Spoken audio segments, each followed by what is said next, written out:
నమస్కారం. జన్మకుండలి కార్యక్రమానికి స్వాగతం. మీ జాతక వివరాలు తెలుసుకోవాలనుకుంటున్నారా? అయితే స్క్రీన్ పైన స్క్రోల్ అవుతున్న నెంబర్స్కి కాల్ చేసి మాట్లాడొచ్చు. మనతో పాటు ఉన్నారు ప్రముఖ జ్యోతిష్యులు సుద్దుపల్లి నాగరాజ్ గారు. మరి లేట్ ఎందుకు, వెంటనే కాల్ చేయండి. నమస్తే గురువుగారు. నమస్తే. ముందుగా ఒక కాలర్ రెడీగా ఉన్నారు గురువుగారు. హలో, నమస్తే అండి. నమస్తే అండి. మీ పేరండి? నా పేరు విజయ అండి. ఓకే, విజయ్ గారు మీ గురించే తెలుసుకోవాలనుకుంటున్నారా? అవునండి, అదే మా పాప గురించి అండి. మీ పాప గురించి. ఓకే, డేట్ ఆఫ్ బర్త్ చెప్పండి. 8/5/1998 అండి. 8/5/1995. 98. ఓకే అండి. ఏ టైంలో పుట్టారండి? ఎర్లీ మార్నింగ్ 12:15 అండి. తెల్లవారితే శుక్రవారం. ఓకే, ఎక్కడ పుట్టారమ్మా? రాజమండ్రి అండి. రాజమండ్రిలో. ఓకే అండి, గురువు గారితో మాట్లాడండి. 8 మే 98 కదమ్మా? 8/5/1998 అండి. ఎర్లీ మార్నింగ్ 12:15 అండి. ఓకే అమ్మా, రాజమండ్రి. మీ పాప లగ్నం మేష లగ్నం, రాశి కన్యా రాశి, నక్షత్రం హస్త నక్షత్రం 2వ పాదం అమ్మ. లగ్నంలో లగ్నాధిపతి అయినటువంటి కుజుడు, అలాగే ఉచ్చస్థానంలో రవి, శని ఉన్నాడు. ఇక్కడ శని గని లేకున్నట్లయితే అమోఘమైనటువంటి చాలా గొప్ప జాతకం అనమాట. ఎలా అంటే సర్వసాధారణమైనటువంటి కుటుంబంలో జన్మించి ఉన్నప్పటికీ కూడా మహాచక్రవర్తి అయ్యేటువంటి జాతకం అనమాట. అంటే లగ్నంలో లగ్నాధిపతి అయినటువంటి కుజుడు ఆ లగ్నంలో ఉచ్చస్థానాధిపతి అయినటువంటి వాడితో చేరి ఉన్నట్లయితే, అక్కడ పాపగ్రహం ఉంది కాబట్టి శని నీచంలో అది కొంత సగానికి పైనే ఆ యోగాన్ని పాడు చేస్తుంది అనమాట. కాబట్టి రుచిక యోగం ఉన్నప్పటికీ, కుజుడు రవి కలిసి ఉన్నప్పటికీ కూడా మేష లగ్నంలో ఇక్కడ శని నీచంలో అక్కడ దోషాన్ని ఇస్తుంది.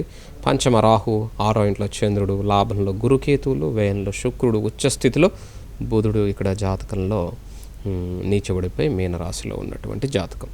విద్యాస్థానాధిపతి అయినటువంటి వాడు జాతకంలో 6వ ఇంట్లో ఉన్నాడు. అది కొంత విద్యలో ఆటంకాలను కలిగించిన ఆశ్చర్యపోవాల్సిన అవసరం లేదమ్మా. ప్రస్తుతం రాహు మహాదశ జరుగుతుంది, గురువు యొక్క అంతర్దశ.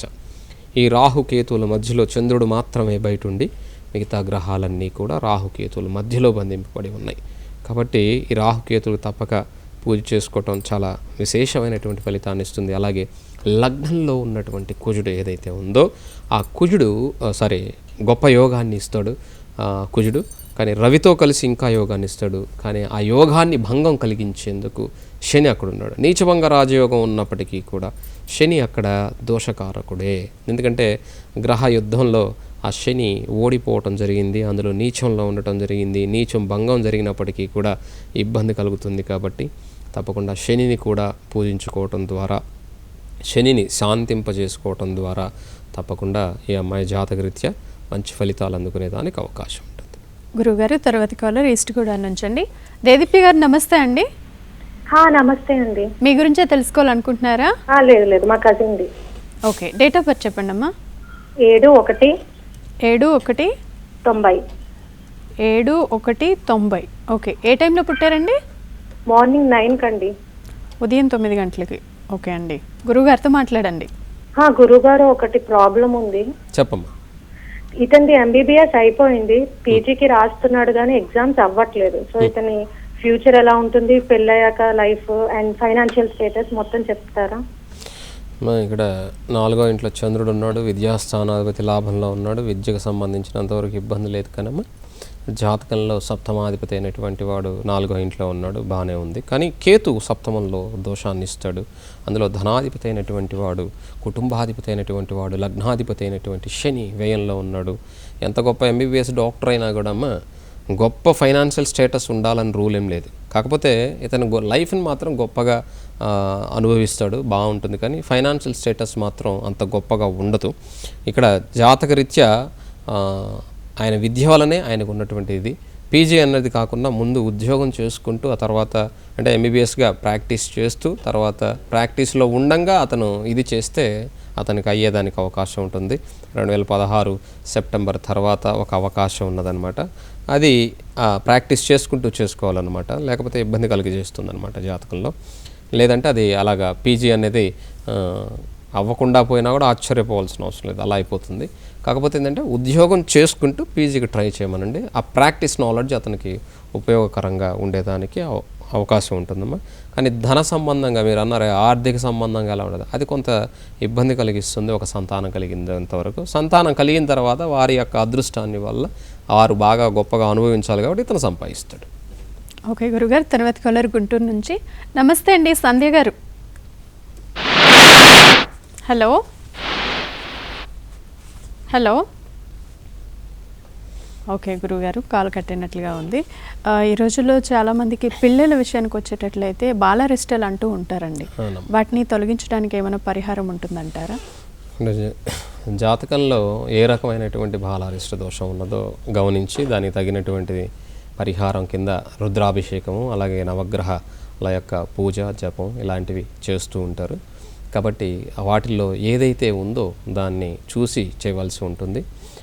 సమస్య ఉన్న చోట తప్పకుండా పరిష్కారం ఉంటుంది. అంటే తాళం అది చెప్తుంటారు కదా, తాళంతో పాటు తాళం చేయి కూడా చేయబడుతుందని చెప్పేసి. అలాగే సమస్య ఏదైతే క్రియేట్ అవుతుందో ఆ సమస్యకు తప్పకుండా పరిహారం ఉంటుంది. దాన్ని మనం భగవద్ధ్యానం ద్వారా, భగవంతుని స్మరించడం ద్వారా, భగవంతుని సేవ ద్వారా మనం దాన్ని ఆ దోష పరిహారం అంటే మనం చేసేటువంటి పని వల్ల ఫలితం వస్తుంది.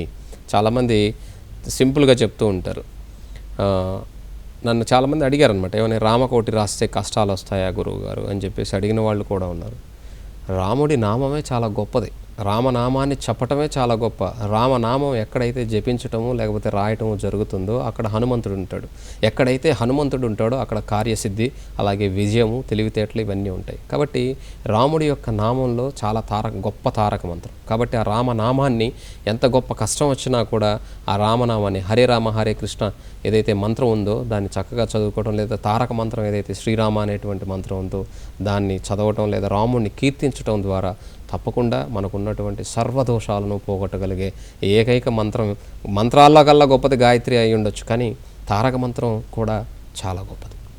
గురుగారు, తర్వాత కాలర్ తాడిపత్రి నుంచి అండి. వెంకట పద్మావతి గారు నమస్తే అండి. Hello hello. ఓకే, పద్మావతి గారు కాల్ కట్ అయినట్టుంది.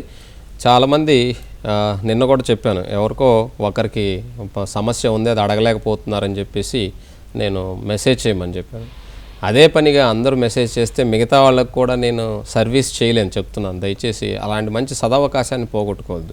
జాతకం చూడంగానే నాకు అర్థమవుతుంది నిజంగా వీళ్ళు సమస్యలో ఉన్నారా లేదా అని. నేనే తిరిగి కాల్ చేసినా కూడా కొంతమంది కాల్ పాపం వాళ్ళు సమయానికి లేక వాళ్ళు పోగొట్టుకునే వాళ్ళు ఉన్నారు. అదే చెప్తారు, భగవంతుడు వరం ఇచ్చినా కూడా దాన్ని అందుకోవాలంటే మనకి అవకాశం ఉండాలి. నాకై నేను ఫోన్ చేసినా కూడా అవతల వాళ్ళు ఫోన్ తీయలేకపోతే అది నా సమస్య కాదు, వాళ్ళ జాతకంలో ఆ దోషం ఎంత బలంగా ఉందో వాళ్ళకే అర్థం అవుతుంది అనమాట. అలాగా నా నంబర్కి పర్సనల్ నెంబర్ అని వేస్తూ ఉంటారు. చాలామంది లైవా అని మరి అడుగుతుంటారు. పర్సనల్ నెంబర్ అని చెప్పి రాసినా కూడా అక్కడ మళ్ళీ లైవా అని ఇంటికి ఫోన్ చేస్తే ప్రయోజనం ఉండదమ్మా. అది నా పర్సనల్ నెంబర్. అది ఎవరికైనా అవసరమైతే, అందరినీ చేయమని కాదు, అది ఎవరికైనా అవసరమైతే మాత్రమే. ఇక్కడికి వచ్చి వీళ్ళందరినీ గురుగారు నంబర్ ఇవ్వండి అని అడుగుతూ ఉంటే ఇంకా తట్టుకోలేక నంబర్ ఇచ్చాం. కాబట్టి మీరు ఎవరైనా నిజంగా లైవ్లో మాట్లాడటానికి ఇబ్బందికరంగా ఉన్నటువంటి వాళ్ళు తప్పకుండా నాకు మెసేజ్ చేయండి. లేదు అవసరం ఉంది నేరుగా వచ్చి కలుస్తామంటే అక్కడ మాత్రం నేను గురుదక్షిణ తీసుకోకుండా మాత్రం చెప్పను. దయచేసి మీరు తప్పుగా అనుకోవద్దు, ఎందుకంటే ఇది మై ప్రొఫెషన్. కాబట్టి మీకు అలా అవసరమైతే అలా రండి, లేదంటే మెసేజ్ చేసి చక్కగా మీకు సమస్య ఏదైతే ఉందో దానికి నేను చెప్పగలను, నేను మాట్లాడగలను.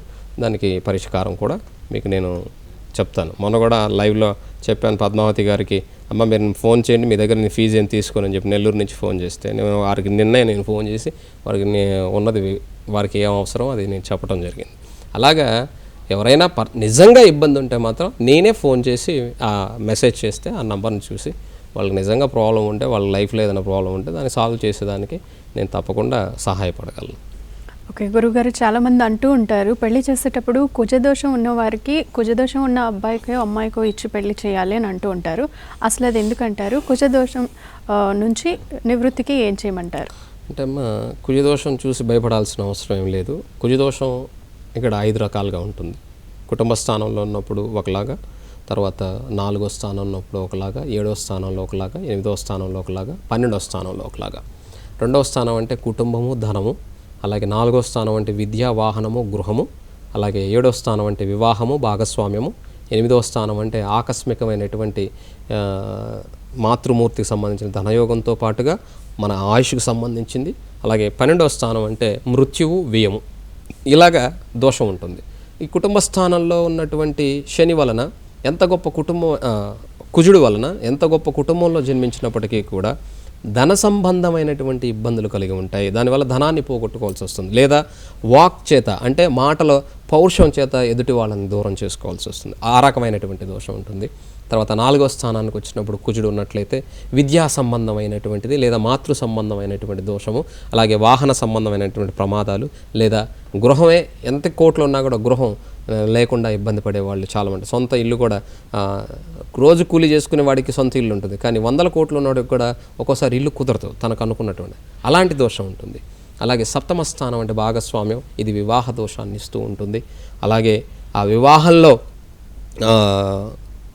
ఉన్నటువంటి సమస్య ఇబ్బంది ఎక్కువగా ఉంటుంది. ఇంకోటి 8వ ఇంట్లో ఉంటే మాంగళ్య స్థానం అంటాం, ఆడవాళ్ళకుంటే, మగపిల్లలకుంటే ఆయుష్ స్థానం కూడా దాన్ని నిర్ధారణ చేస్తుంది. అందులో ఆయుష్ని తగ్గించేదానికి. 12వ ఇంట్లో అయితే మరణం అనేటువంటిది ఎలా ఉంటుంది, ఆకస్మికంగానా యాక్సిడెంటల్గానా ఉండేది. అలాగే ఖర్చు, మనకి ఎంత డబ్బులు వచ్చినా కూడా అది ఎలా ఖర్చు అవుతుంది, ఇలా చెప్పడం జరుగుతుంది.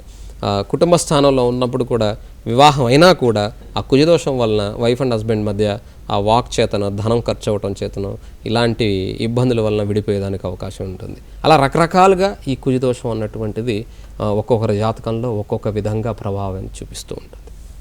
ఓకే గురుగారు, ఇప్పుడు చాలామంది ఏంటంటే వివాహానికి ముందే ఈ దోషాలు చూస్తూ ఉంటారు. ఇంకొంతమంది జాతకం చూడకపోయినా పర్వాలేదు అని ఇప్పుడు జనరల్గా చూస్తే లవ్ మ్యారేజెస్లో అలా చేసుకుంటూ ఉంటారు.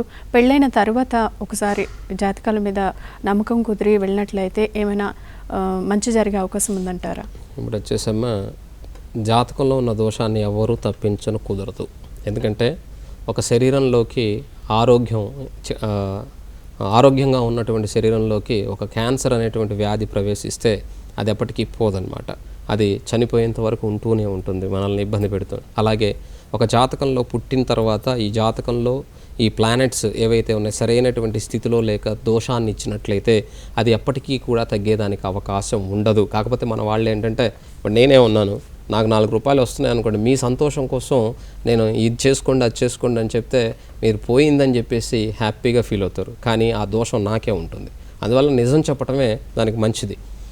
ఒక జాతకంలో ఉన్నటువంటి కుజదోషానికి నువ్వు ఎన్ని పరిహారాలు ఏమి చేసినా ఆ దోష ప్రభావం ఆ మూలంతో నువ్వు కదిలించలేవు, అది తగ్గించవచ్చు అంతవరకే. ఇప్పుడు బీపీ ఉంది, అది హై లో ఉండేదాన్ని దాన్ని మీడియంగా దాన్ని నార్మల్గా పెట్టుకోవచ్చే తప్ప నువ్వు అసలు లేకుండా చేస్తే ఏకంగా మనం ఇంకా ఉండం అనమాట.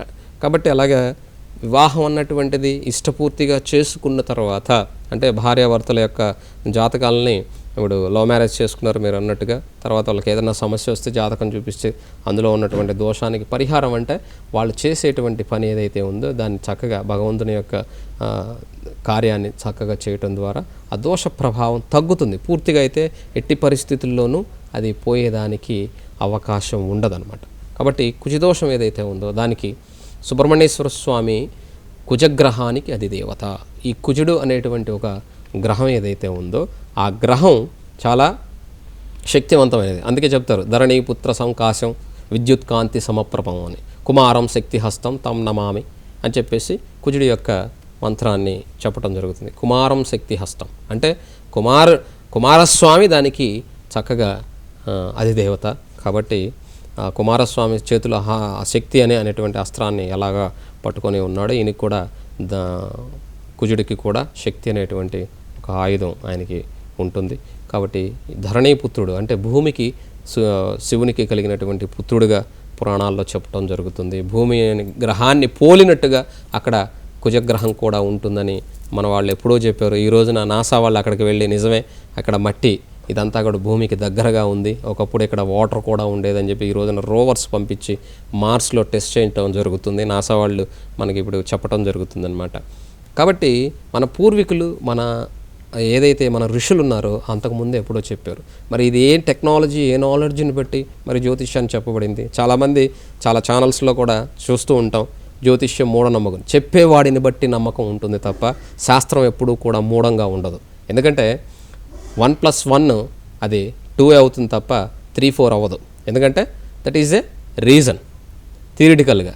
కానీ జాతకంలో వరుసగా లైన్లో నిలబెట్టి అటు ఇటు చిన్నప్పుడు కథలు వింటూ ఉంటాం, కొన్ని గుర్రాలను తీసేస్తే చూడటానికి ఎప్పుడు ఒకేలాగా కనపడుతూ ఉంటాయని చెప్పేసి అలాంటి కథలు ఎన్నో వింటూ ఉంటాం. అలా మ్యాజిక్ కాదు ఇది.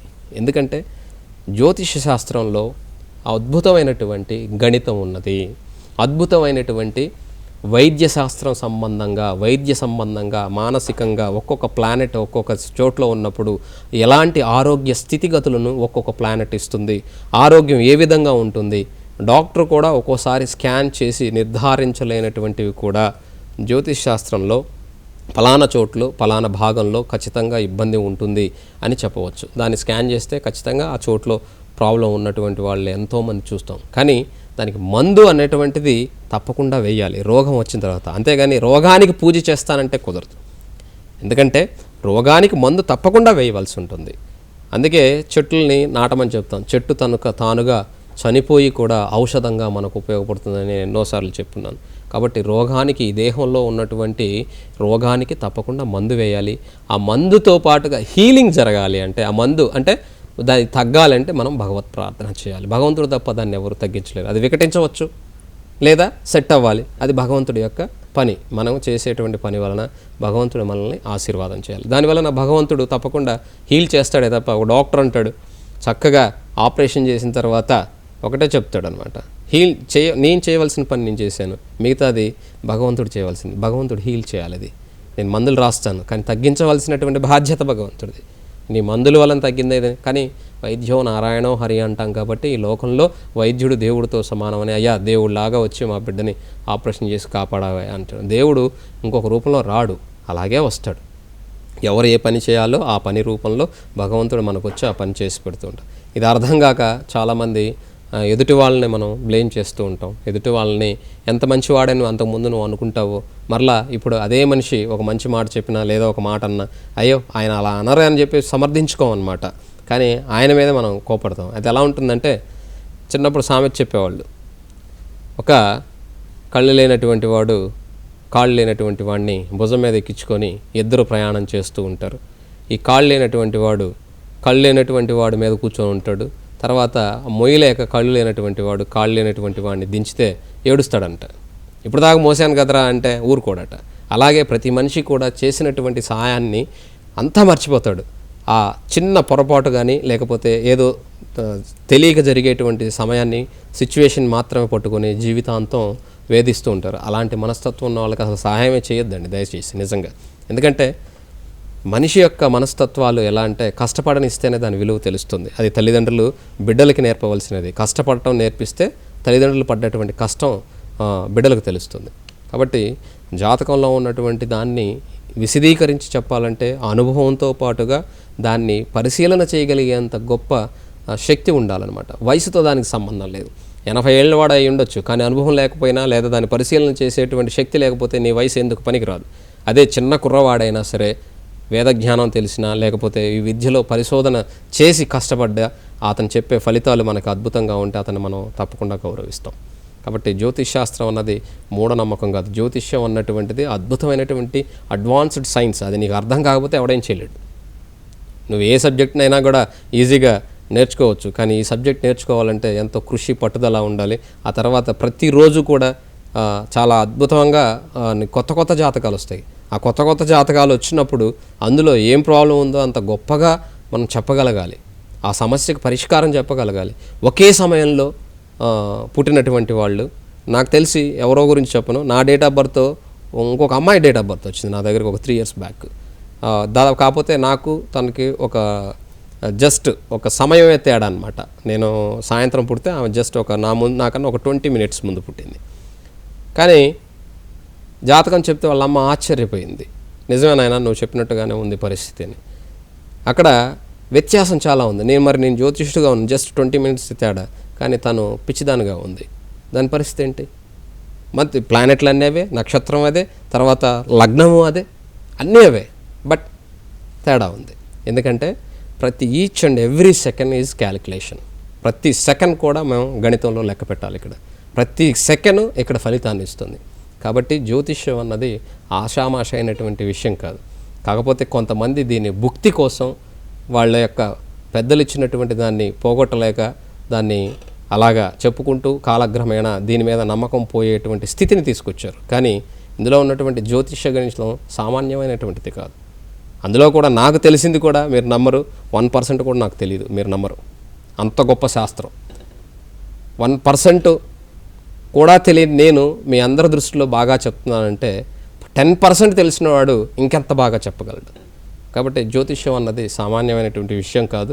దాన్ని చెప్పే వ్యక్తి యొక్క తత్వాన్ని బట్టి, అతను చేసిన పరిశోధనను బట్టి, అతను ఇచ్చేటువంటి ప్రిడిక్షన్ మీకు జరుగుతుంది. అంతే తప్ప జ్యోతిష్ శాస్త్రం సామాన్యమైనది కాదు. అందులో వాస్తు శాస్త్రానికి చాలామంది చెప్తారు ఇటే ఉండాలి, దాంట్లో చాలా రకాలైనటువంటి ఇది ఉంది. భూమి యొక్క ఉపరితలాన్ని బట్టి అద్భుతంగా జ్యోతిష్య శాస్త్ర రీత్యా వాస్తుని అద్భుతంగా మనం డిజైన్ చేసుకొని సుఖంగా ఉండవచ్చు.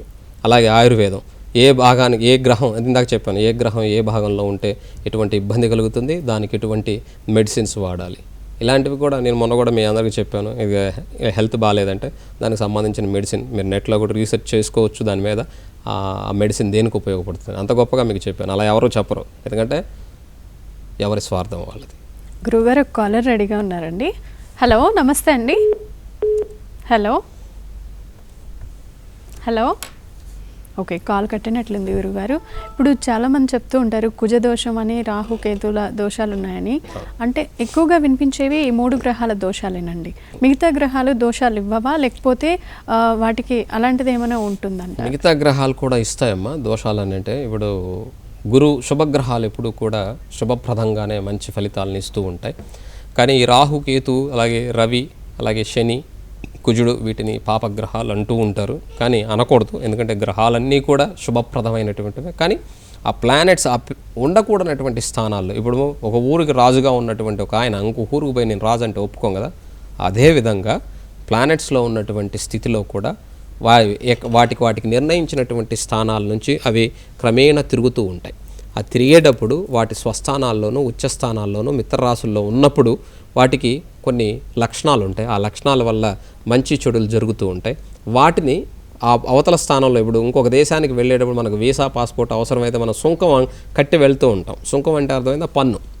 ఇంకో దేశం నుంచి వస్తువులు తెచ్చుకున్నా అలాగా వాటికి మనం రెమెడీ తప్పకుండా చేయవలసి ఉంటుంది. దానివలన మనకి అనుమతి లభిస్తున్నట్టుగా సుంకం కడితే ఇక్కడ రెమెడీస్ చేసుకోవటం ద్వారా మనకు ఉన్నటువంటి దోషం వాటి యొక్క అనుమతి లభించి మనం చక్కగా సుఖంగా బ్రతకగలం. గురుగారు నెక్స్ట్ కాలర్ రెడీగా ఉన్నారండి, వైజాగ్ నుంచి. నమస్తే అండి, శ్రీనివాస్ గారు. నమస్తే అండి, నాగరాజు గారు నమస్కారం అండి. దుర్గా నాగరాజు గారు నమస్తే అండి. నమస్తే అండి. డేట్ ఆఫ్ బర్త్ 03/10/1969 అండి. 03/10/1969. ఓకే అండి. ఏ టైంలో పుట్టారండి? ఈవినింగ్ అరౌండ్ 7 o'clock అండి. ఓకే అండి, గురువుగారితో మాట్లాడండి. చెప్పండి సార్. నమస్తే అండి నాగరాజు గారు. నమస్తే, మీకు నమస్కారాలండి. చెప్పండి, ఏం కావాలి చెప్పండి. జాతకం చెప్పాలనా? 10/1969 అండి. Evening around 7 o'clock పుట్టానండి. ఓకే. ఏంటి జాబ్ రీతి చాలా ప్రాబ్లంగా ఉందండి. అబ్రాడ్ లోని జాబ్ చేసి వచ్చాను, మళ్ళీ ఇప్పుడు ప్రయత్నాలు జరుగుతున్నాయి. మీ పేరు ఏంటి, తర్వాత హౌస్ తీసుకుంటే నేను నా పేరు ప్రకారం తీసుకోవాలా, లేకపోతే జాతకం ప్రకారం తీసుకోవాలా, ఏ సైడ్ నాకు నప్పుతుంది? ఇక్కడ మీకు టైం తనకు పటిష్టత ఎలా ఉంది అబ్రాడ్ లోని, ఫ్యామిలీతో ఎలాగ సెటిల్మెంట్ ఉందా ఏంటి? ఇక్కడ మీ జాతక రీత్యా మీ ఇంతవరకు చదువుతుంది ఏం కొనుక్కోలేదు సార్. మీ లగ్నం వచ్చి మేష లగ్నం, రాశి వచ్చేసి ఇక్కడ సమయం తక్కువగా ఉంది. మీరు చెప్పేదంతా నేను చెప్పాలంటే సమయం తక్కువగా ఉంది. మీ లగ్నం మేష లగ్నం, రాశి వచ్చేసి మిథున రాశి, నక్షత్రం ఆరుద్ర నక్షత్రం అండి మీది. ఇక్కడ జాతకంలో రాహు కుంభరాశిలో ఉన్నాడు. తప్పకుండా విదేశీ యోగం ఉంది. మీరు మళ్ళీ విదేశాలకు వెళ్ళేదానికి అవకాశం తప్పక ఉన్నది, కంగారు పడాల్సిన అవసరం ఏం లేదు. రవి బుధుల యొక్క యోగం చాలా బాగుంది. ఇక్కడ మీరు గృహ నిర్మాణానికి సంబంధించి ఇంకొంత సమయం పడుతుంది, నెక్స్ట్ ఇయర్ వరకు పడుతుంది అనమాట. కాబట్టి దాన్ని మీరు ఇప్పుడు ప్రయత్నం చేసినా కూడా వ్యర్థమే. మీరు నెక్స్ట్ ఇయర్ గృహ నిర్మాణానికి లేదా గృహాన్ని కొనుక్కునేదానికి ప్రయత్నం చేయండి ఈ రోజుల్లో. నెక్స్ట్ ఇయర్ ఫిబ్రవరిలో చేయండి, మార్చిలో కాకుండా ఫిబ్రవరిలో చేయండి, జనవరిలో కాకుండా. మీ పేరు మీదే చేసుకోవచ్చు చక్కగా, మీకేమీ ఇబ్బంది కలగదు. ఇక్కడ లగ్నంలో శని నీచ స్థితిలో ఉండటం జరిగింది. దానివలన మీకు మీ మీదే మీరు చాలా ఏమంటారంటే స్టబన్గా, చాలా గట్టిగా ఉండేటువంటి వాళ్ళు, ఎవరి మాట వినే పరిస్థితి ఉండదు. తప్పకుండా మీకు ఉన్నటువంటి లక్షణాన్ని తగ్గట్టుగానే మీరు వెళ్ళేదానికి అవకాశం ఉన్నటువంటి జాతకం అన్నమాట. కాబట్టి లాభరాహు మీకు మంచి మేలు చేస్తాడు. 9వ ఇంట్లో కుజుడు కూడా మేలు చేస్తాడు. రవి బుధుల యోగం ఇవన్నీ ఉన్నాయి చక్కగా. కాకపోతే ఇప్పుడు ప్రస్తుతం బుధ మహాదశ జరుగుతుంది కాబట్టి ప్రతిరోజు విష్ణు సహస్రనామాన్ని వినండి తప్పకుండా. అలాగే విష్ణు ఆలయాన్ని, అది వెంకటేశ్వర స్వామి కావచ్చు, లేకపోతే నరసింహస్వామి కావచ్చు, ఇలాగా మీరు వైజాగ్ నుంచి చేసినట్టయితే అప్పన్న పక్కనే ఉన్నాడు, సింహాచల అప్పన్న. మీరు శనివారం రోజున మీరు ఉన్నప్పుడు మీరు శనివారం తప్పకుండా ఒకరోజు విశేషమైన రోజు వెళ్ళి స్వామివారిని దర్శించుకొని రండి. దానివల్ల మీకు సర్వశుభప్రదంగా మీ సమయం రేపు మార్చి 16 నుంచి ఉంటుంది. గురుగారు తర్వాత కాలర్ వైజాగ్ నుంచి అండి. నమస్తే అండి లక్ష్మి గారు. నమస్తే అండి. ఎవరి గురించి తెలుసుకోవాలనుకుంటున్నారండి? నా గురించేనండి. ఓకే, డేట్ ఆఫ్ బర్త్ చెప్పండి అమ్మా. 29/12. 29/12/1970 అండి. 1970. ఏ టైంలో పుట్టారమ్మా? మధ్యాహ్నం 12:30. మధ్యాహ్నం 12:30 ఓకే అండి, గురుగారితో మాట్లాడండి. నమస్తే అమ్మా. అండి. నమస్తే, హలో. చెప్పండి అమ్మా. నమస్తే. నమస్కారం అండి. అదే గురువుగారు నా గురించి తెలుసుకోవాలనుకుంటున్నాను. అంటే పిల్లల గురించి ఏమైనా సమస్యలు ఉంటాయా, ఆర్థికంగా అది నాకు ఎలా ఉంటుంది? అమ్మ, మీ జాతకంలో కుటుంబ స్థానంలో శని నీచ స్థితిలో ఉన్నాడమ్మా. వ్యయ లాభాధిపతియే. అది కొంత ఇబ్బంది కలగజేస్తుంది నీచంలో ఉండటం.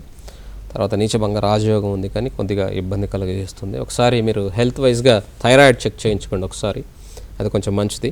తర్వాత పంచమాధిపతి అయినటువంటి వాడు దశమంలో ఉన్నాడు. అందులో కూడా జాతకంలో అమావాస్య అయిపోయిన తర్వాత పాడ్యమి రోజున జన్మించినటువంటి జననం. తర్వాత అష్టమంలో శుక్రుడితో పాటు కుజుడు కూడా ఉన్నాడు. ఇది కుజదోషం అని చెప్తాం. ఆ కుజదోషం ఉంది మీకు, అది కొద్దిగా జాగ్రత్తగా ఉండాలి. అయితే గురు మహాదశ వచ్చేసింది. గురువులో కూడా గురువు జరుగుతూ ఉన్నాడు. రేపు అక్టోబర్ నుంచి మీకు బాగుంటుంది. గురువులో శని వస్తాడు. శని ధనస్థానంలో, భాగ్యస్థానంలో గురు. కాబట్టి మీరు హెల్త్ వైజ్గా ఒకసారి మీరు చెక్ చేయించుకోండి, అది కొంత మేలు చేకూరుస్తుంది. తర్వాత గురువుని ప్రతిరోజు అంటే సేవించండి, శివాలయానికి వెళ్ళండి. మీకు వీలైనప్పుడల్లా, ప్రతిరోజు వెళ్ళమంటే మీకు కుదరకపోవచ్చు, మీకు వీలైనప్పుడల్లా శివాలయంకి వెళ్ళండి. వెళ్ళినప్పుడల్లా కూడా బిల్వాకులను తీసుకెళ్ళండి, మారేడు దళాలను తీసుకెళ్ళండి. దానివలన మీకు అన్ని విధాల మీరు అడిగినటువంటి క్వశ్చన్స్కి మీకు సమాధానం దొరుకుతుంది. గురుగారు, ఇవాళ కార్యక్రమంలో చాలామందికి జాతక వివరాలతో పాటు విశేషమైన విషయాలు తెలియజేశారు. ధన్యవాదాలు. నమస్తే అమ్మా. ఇది ఇవాల్టి జన్మకుండలి కార్యక్రమం. మరో కార్యక్రమంలో మళ్ళీ కలుసుకుందాం. నమస్కారం.